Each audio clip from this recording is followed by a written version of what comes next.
else will you need? You could probably use some armor. What are you doing up there? Aircraft game. The hell's that? His name's Oddball. Hi, it's 1975 and welcome to Elite Dangerous on the Xbox One, and today I'm bringing you some footage from the first 2 days of the war with IED and 7th Legion. This is really old footage, and I just wanted to take a little look back at the war. What started it, what caused it, and who were the winners and losers of the war. Now, it actually started with no help from me, despite what some people seem to want to claim. It was a war between 7th Legion and IED. I only became aware of the war when I was sent a Discord message that Paul of War had posted about the murder of AX ships. And there was a furore about IED murdering AX ships that, for me, was the trigger point for me. And I heard about the fact that 7th Legion were fighting them and were gathering together a bunch of griefers, gankers, bad guys, pirates, any sort of scum to fight IED. We petitioned the Dark Marauders to have a vote. The Dark Marauders voted to not go to war, so we had another vote.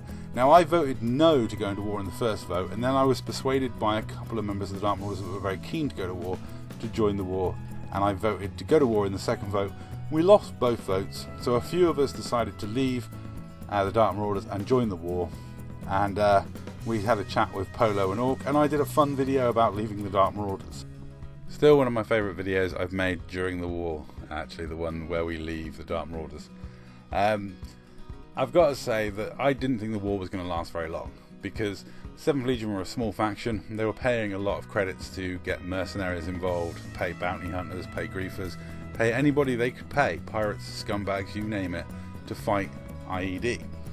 And to me, it always looked like 7th Legion were kind of doing this.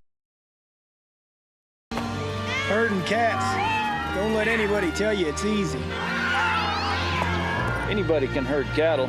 Holding together 10,000 half-wild short hairs, well, that's another thing altogether. Being a cat herder is probably about the toughest thing I think I've ever done. I got this one this morning, right here, and if you look at his face, it's just ripped to shreds, you know. Now, 7th Legion did eventually lose the war, but they went down with some glory. There was some amazing combat. They paid a lot on bounties. Bigelow definitely won the meme war, my personal favourite being that one that he did for the ceasefire when Ragnar Scott broke it. You know, there were a lot of wins, even though 7th Legion actually lost. A lot of people I met for the first time, including Commander Frodo Swaggins. I'd never flown with Frodo, never spoken to Frodo in the game before.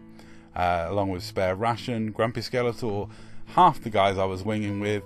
You know, I'd met Brother Loom before, but I'd never winged with him or spoken to him, and it was nice to put names to faces and chat to people and fly with people I don't normally fly with.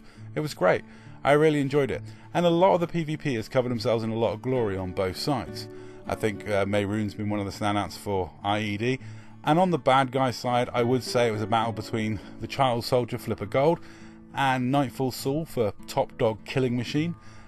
And a huge shout out to Heron Rob and Frodo. I've really enjoyed winging with those guys. I've winged with those guys probably more than anyone else throughout this war. It's, you know, always been a pleasure. Both of those guys, Frodo is way nicer in party chat than his reputation would ever have you believe. And you know, I've got a lot of time for Rob. Rob's a very nice guy, and I'll be honest, I've enjoyed all of the guys that I've flown with and spoken to. Even like the likes of Grumpy Skeletor, much vilified people within the community. They're nice as pie in party chat. Not one person on 7th Legion side was ever toxic or horrible or nasty to me. It was a pleasure flying with everybody. In fact, that's going to be my abiding memory of this war, was how much fun I had in wings flying with people I didn't know. I met a lot of new players. I fought against a lot of new people. There was a lot of newer guys that I hadn't really engaged with on IED side that also covered themselves in glory. Was a pleasure to fly with. I always found it funny that only 3 members of the Dark Marauders stayed within the war after the first 4 days because of the deal between IED and DMPS. And yet, I've got to say that Commander Scooby was one of the losers of this war because of the amount of abuse he got for being in this war, which he wasn't in. The same for Commander Starro Uno. He got bombarded with abuse for a war that he wasn't in. And as for me, Hi, man. drinking wine and eating cheese and catching some rays, you know. I found it fun watching people try and vilify me, even though I'm just a laid-back dude. As for biggest winner, I'm actually going to throw one out there that's really weird. Polo is the biggest winner of this war, and I will tell you why. Firstly, it went down almost exactly as he said. I told you so.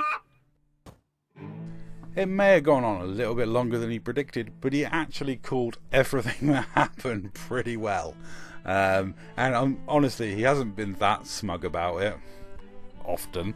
As to the other reasons he's the winner of this war, is he got like IED-free community goals for about 3 months. They were like very few IED at the community goal, and when there were, they were being engaged by everyone else, so he could get on with piracy and just happily get about with doing what he was doing.